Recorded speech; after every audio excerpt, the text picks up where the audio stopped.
Hi, I'm Angela Liu. I'm one of the hematologists at Mount Sinai, and today I'm going to be talking about anemia in the older adult.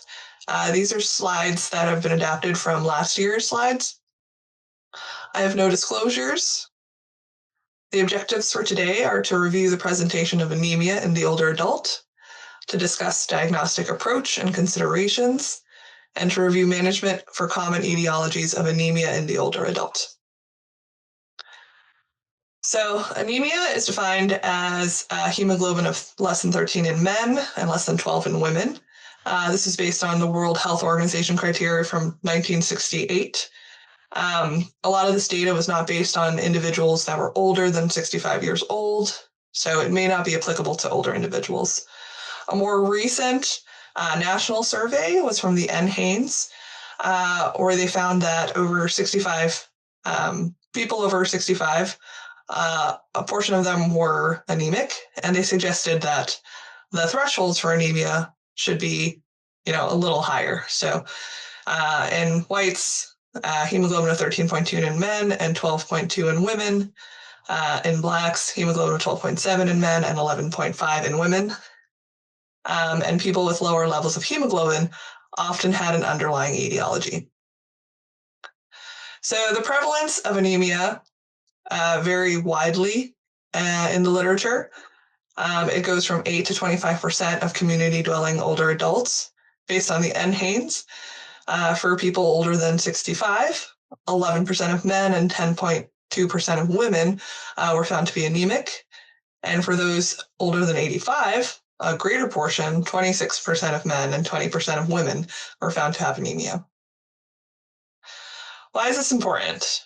Anemia has been associated in the older adult with decreased performance on cognitive and physical functioning tests. It's also associated with increased morbidity, including risk of falls, frailty, and muscle weakness.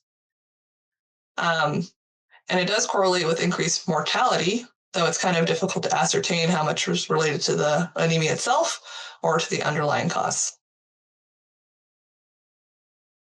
So, what types of anemia are found in the elderly? In this NHANES study, which is a large population survey, a third of it was due to nutritional deficiencies, a third of it was secondary to chronic disease, and a third of them remained unexplained. In this other study that was prospective, of patients referred to a hematologist, only 35% were unexplained. Often inflammatory markers were elevated. 1/5 of them were associated with a hematologic malignancy. 12% were found to have iron deficiency.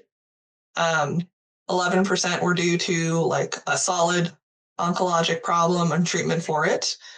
There was anemia of inflammation. There was kidney disease, and then just another hodgepodge of other etiologies. So when I think about anemia, the H&P is super important. You have to ask the patient about, what are they eating? Are they eating a lot? Are they not eating much? Are they vegetarian? Are they vegan? What other comorbid conditions do they have? Do they have an infectious disease, inflammatory disease, any chronic conditions that could suppress the marrow? What kind of medications are they on? Are there ones that affect, iron absorption in the stomach? Are they on blood thinners? Is there a possibility they could be bleeding? Are they on any medications that could suppress their bone marrow? It's important to get a CBC with a diff, and then also to have a peripheral smear. And we have to also pay attention to other cell lines and as well as the size of the red blood cells. In terms of initial testing, it's important to get a retic count, fecal occult blood test, assess the kidney disease, assess thyroid, iron, B12, folate, get inflammatory markers, depending on the situation. And then in anemia in older adults, I always send an SPEP, immunofixation, immunoglobulins, and light chains, just to evaluate for any type of monoclonal gammopathy or abnormal proteins that could be indicative of a multiple myeloma. So when we're evaluating older adults with anemia, it's not that different from working up any other type of anemia. Though when we do get older, there are more concerning things that we may have to be worried about. If there are other abnormalities in other cell lines, if they have big red blood cells, if the smear shows premature or dysplastic cells, or if they have any of the B symptoms, fevers, chills, drenching night sweats, or unexpected weight loss. And of note, a lot of times when there's a hemoglobin less than 10, there may be multiple things contributing to the anemia. So it may be a little harder to tease out.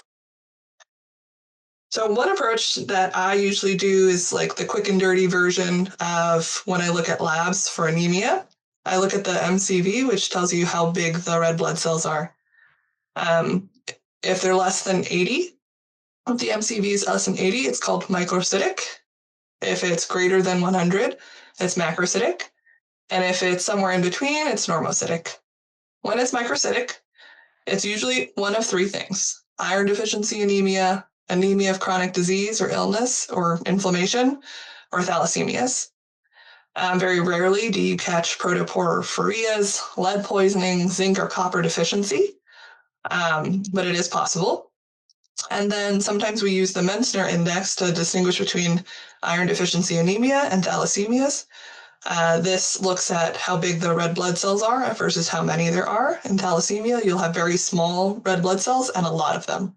Where in iron deficiency anemia, you'll have small red blood cells, but you may not have a lot of them because your body's just not making them. In terms of macrocytic, there's only a few things that also cause that. If you have B12 or folate deficiency, if your bone marrow is not making red blood cells right, you have MDS or leukemias. Those cause bigger red blood cells. Liver disease, hypothyroidism, and chronic alcohol use changes the lipid ratios, and so you get bigger red blood cells. When it's normocytic, there's a bunch of things it could be: anemia of chronic illness, hemolysis, infection, drugs. You could be bleeding. It won't change how big your red blood cells are. But then also, it can be, you can have a mixed micro and macro picture, which will lead the MCV average to be right in the middle. The way we sort of tell if there's mixed is if the RDW is elevated. So this is just sort of one way to evaluate anemia. The other way takes a little more legwork to see if like your reticulocytes are red blood cells, early red blood cells.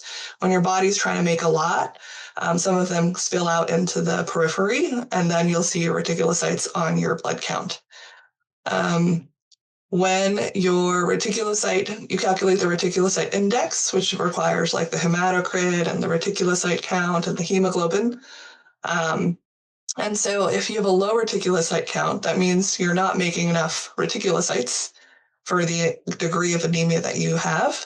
And this means that you don't have enough ingredients, or there's something suppressing your body from making red blood cells, such as, thyroid imbalance, adrenals, testosterone.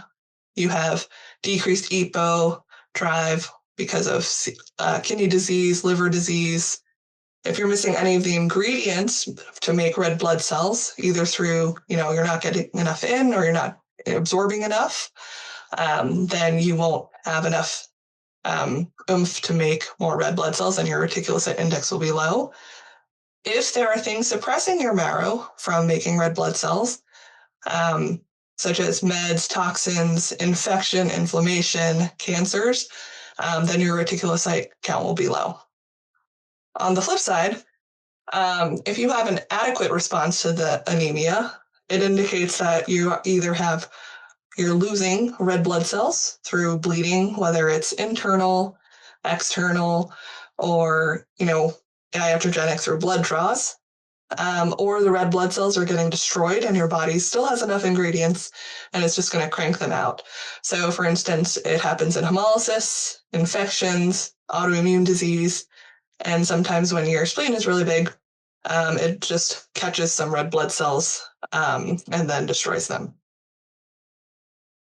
This is sort of the breakdown of hemolytic anemias. You'll have higher ticks, as we said before.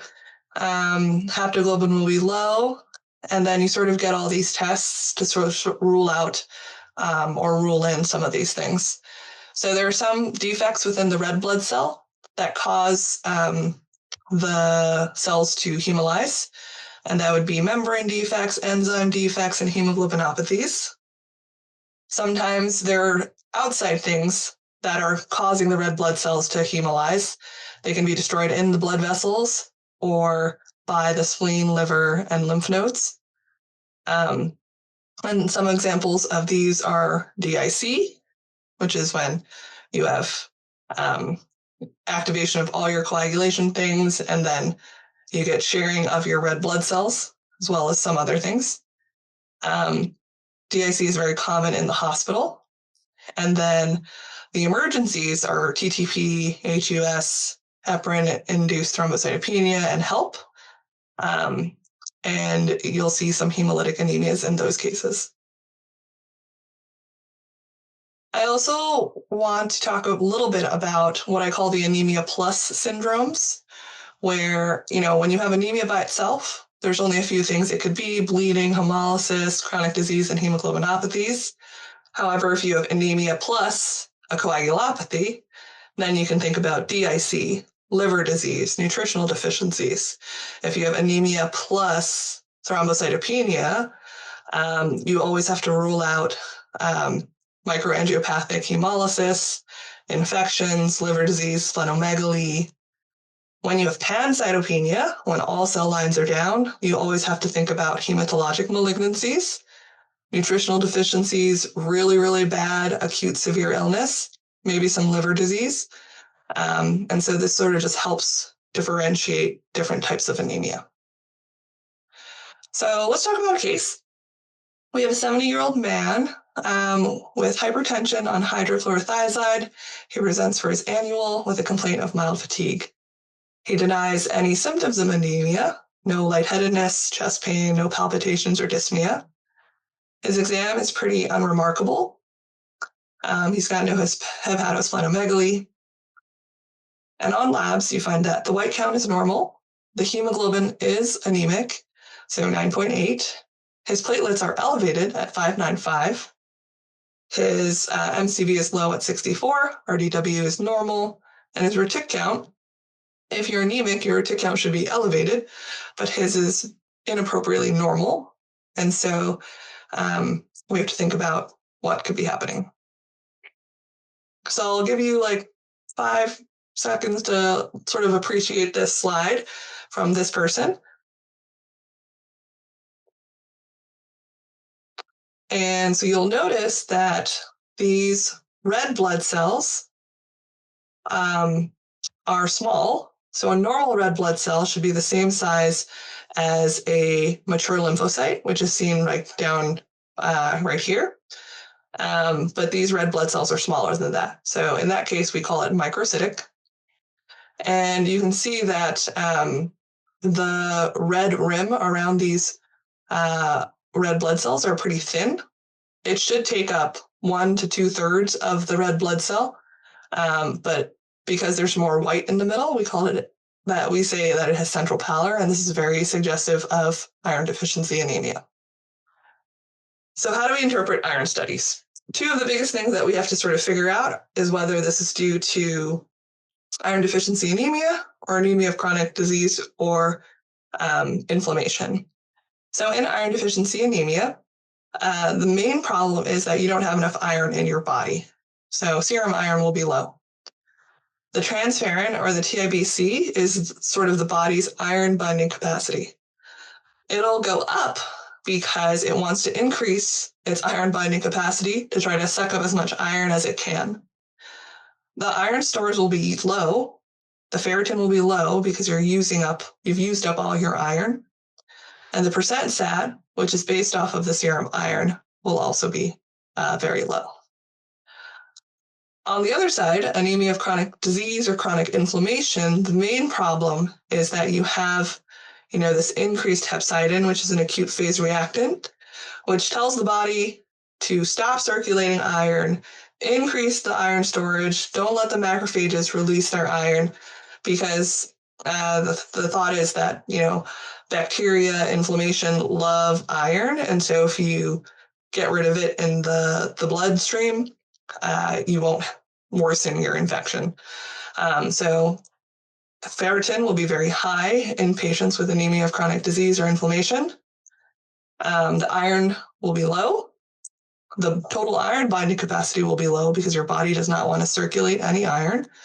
And the percent sat, it could be normal or low or high. So iron deficiency in an older adult, it's never a normal finding. The thing that you have to exclude is blood loss. If there's an elderly woman that's having vaginal bleeding, that's not normal. She should get that looked at. But most of the times, they have to be evaluated for GI bleeding, occult GI bleeding. In one study where patients greater than 75 were hospitalized for anemia, many of them had iron deficiency. They all had a GI workup. And in a majority of the cases, they were able to find a source of bleeding, either from an upper source like ulcers, AVMs, or anything like that, to the lower part, which included cancer, colon cancer. Other causes of iron deficiency is if you're not losing it, you may be malabsorbing, you may not be absorbing it well, or you may be losing it from other places like the hematuria, or you may not be taking enough in. And a lot of older adults may have, trouble getting all the nutritional things that they need. So this person is referred to the GI clinic. Their EGD was negative. Their colonoscopy, they were found to have a mass in the descending colon, and they underwent surgical resection that confirmed that they had stage 2 colon cancer without any evidence of high-risk disease. So these things can bleed and ooze over time. So it's that's leading to iron deficiency anemia. So it's really important to, evaluate all adults that have unexplained anemia for these cancers. So how do we treat iron deficiency? There's 2 ways. You can replete iron through oral. There's pills. There's liquid formulations. Their main side effect is GI upset and constipation. And if that were to happen, you could always lower the dose of iron in it. There are sort of smaller forms with smaller dosages. The liquid formulations are usually better tolerated, but maybe more expensive.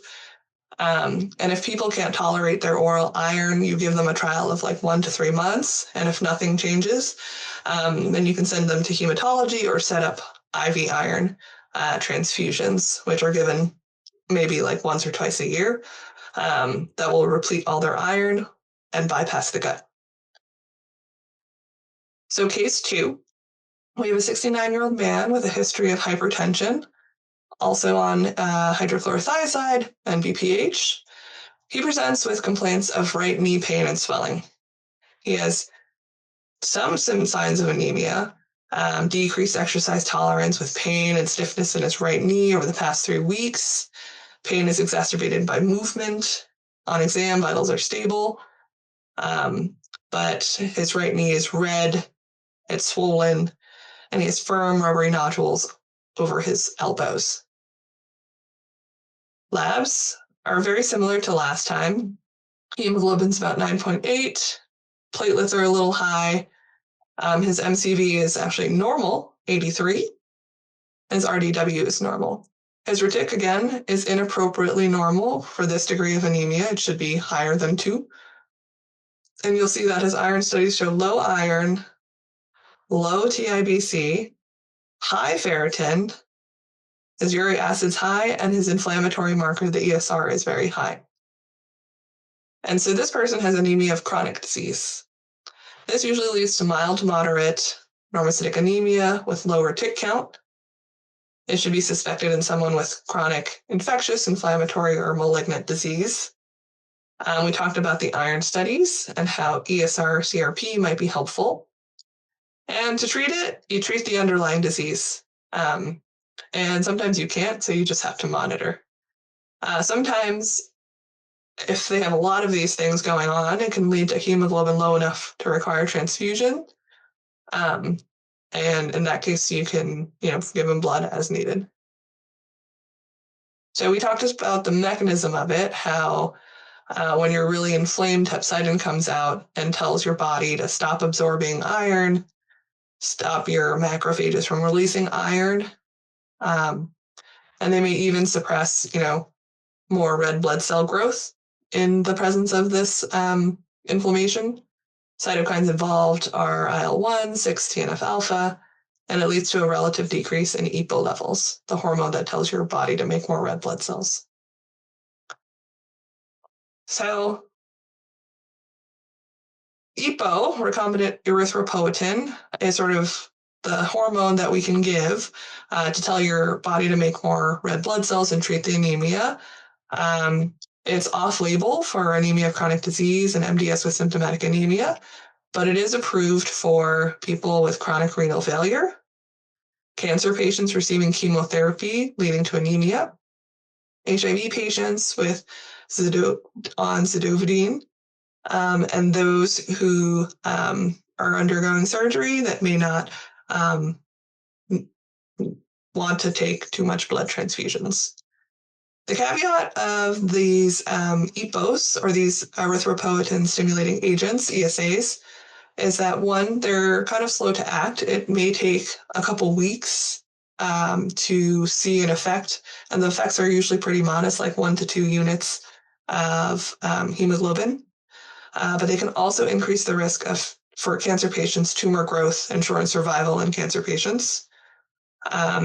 There's an increased thrombotic risk, so you could have heart attack, heart failure, stroke, or blood clots in non-cancer patients.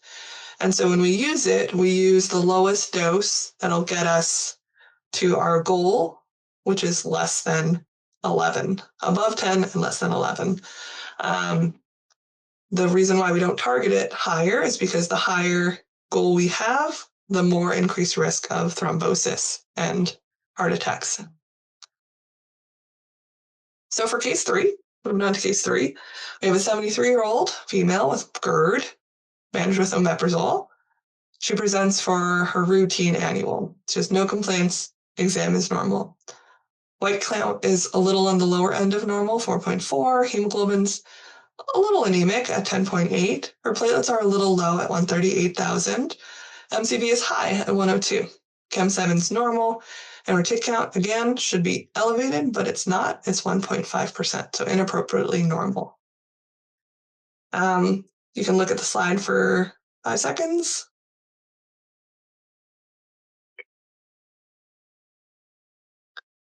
And here you can see this is a mature lymphocyte on the bottom.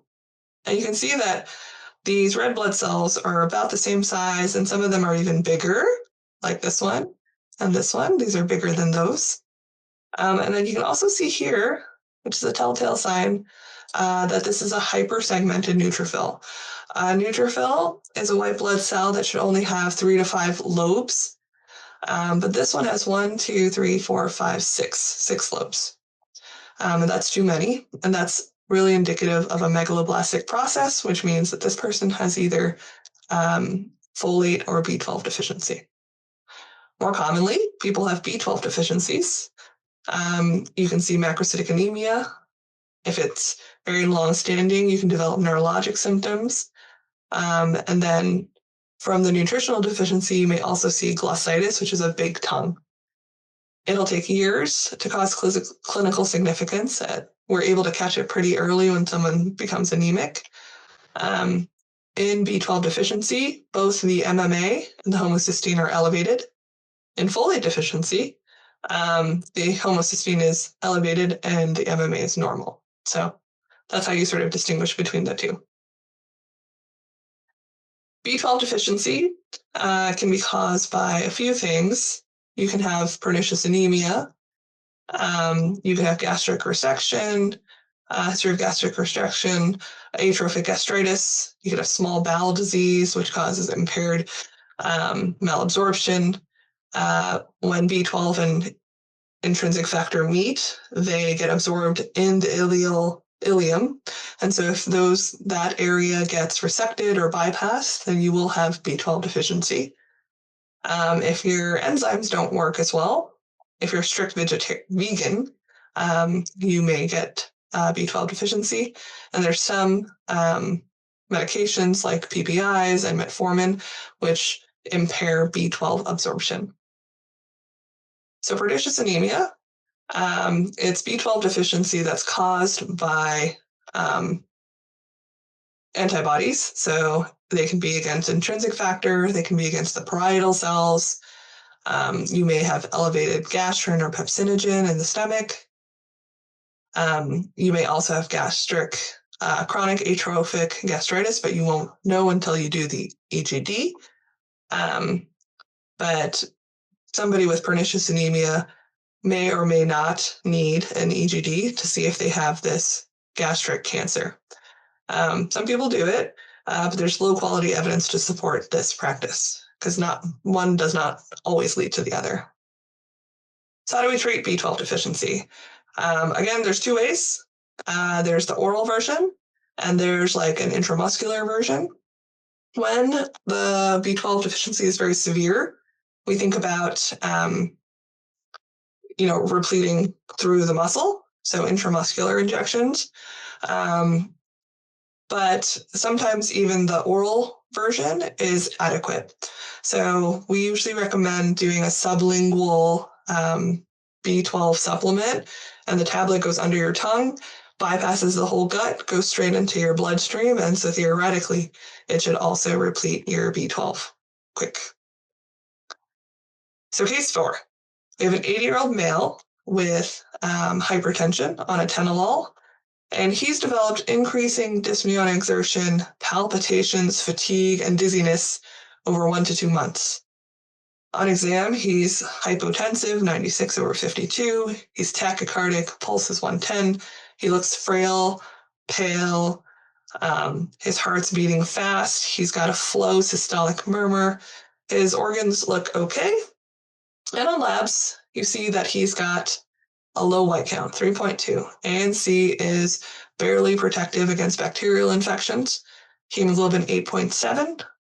His MCV is way higher than before, 110. And his platelets are also low at 103,000. His retic count, again, is inappropriately normal. It should be, 2 plus. So this is concerning for myelodysplastic syndromes as well as other hematologic malignancies given the pancytopenia. MDS is any cytopenia that is associated with, you have to do a bone marrow biopsy to figure it out. But when you do the bone marrow biopsy, you'll see that one or all of the cell lines has abnormal growth and maturation. And this is what diagnoses a myelodysplastic syndrome. It's very heterogeneous. There are low-risk MDS cases as well as high-risk aggressive ones. It's based off of the IPSS score, which is a risk stratification score based on mutations, how bad the cytopenias are, if there's any organ involvement. And depending on whether it's low grade or high grade, sometimes you just watch and wait. Sometimes you give a little support through EPO, blood transfusions, platelet transfusions. And if it's very aggressive or high grade, or high risk, then sometimes we give some chemotherapy to sort of, reduce the symptom burden and complications. The big thing is that MDS can transform into more aggressive leukemias like AML.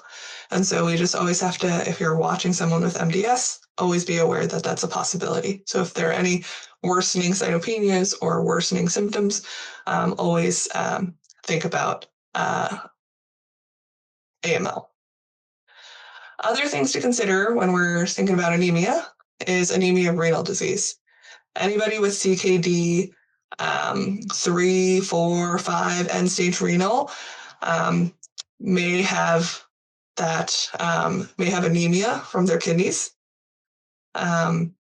Hemolytic anemia is always a consideration. People can develop hemolytic anemia over time. Always think about myeloma in an older patient that develops anemia. And sometimes you can have unexplained idiopathic anemia. In this case, we would just watch and make sure they're stable and not having any symptoms. If they do develop any symptoms or if the counts do dip, we have to sort of rework the anemia. And then don't forget that people do drink. And so when you drink alcohol pretty chronically, consistently, it's a toxin to the marrow, it suppresses the marrow, it may lead to liver disease. And so these are many reasons how alcohol contributes to anemia. So we have two board review questions in the last couple minutes. So question number 1, a 77-year-old man with no significant past medical history presents to the office with complaints of several months of progressively worsening constipation. He reports that he was seen in the ER recently with this complaint and told he had a low blood count and he should follow up with his PCP. The physical exam is unremarkable, except the fecal occult blood testing results revealing brown guaiac positive stool. And so there was blood in the stool. Which of the following CBC results would be consistent with the patient's history? A, microcytic anemia with a low retic count, macrocytic anemia with a low retic count, microcytic anemia with an appropriate response with the retic, or macrocytic anemia with an appropriate retic. So it'd be A. This person has iron deficiency anemia, likely from GI blood loss. And so they would have an iron deficiency, and so they would have microcytic anemia. And because they don't have the ingredients to make reticulocytes, their retic count will be low.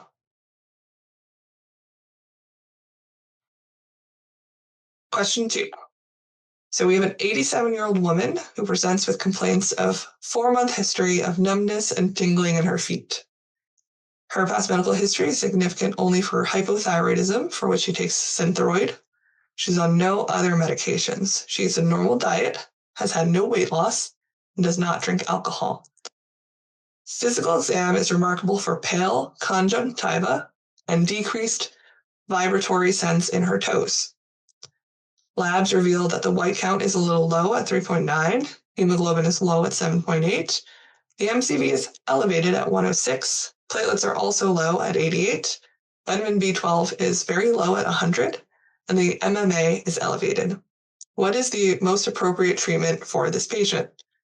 Do we do parenteral vitamin B, oral vitamin B at a higher dose, or oral folate 1 milligram daily?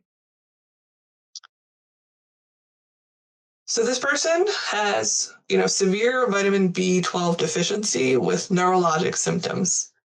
And so because of that, we have to get vitamin B12 in her as fast as possible. This should be managed with high-dose vitamin B12, which is 1,000 microgram. And you can give the parenteral version since she is, in the hospital.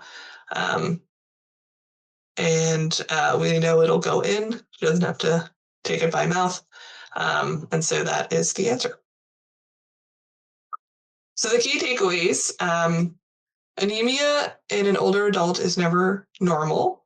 You have to do the workup. Older people don't just make less hemoglobin. You can approach the anemia by sort of 2 ways, by reticulocyte count, reticulocyte index, or by the size of the red blood cells, the MCV. The most common causes of anemia in older adults are iron deficiency and chronic disease. When they have iron deficiency, they should get a GI workup just to make sure that we're not missing any occult GI bleeding or occult GI cancers. But a lot of times it may be multifactorial with chronic disease. You should also think about vitamin B12 deficiency, renal anemia, myelodysplastic syndrome, and leukemia. if you see, other signs of systemic illness.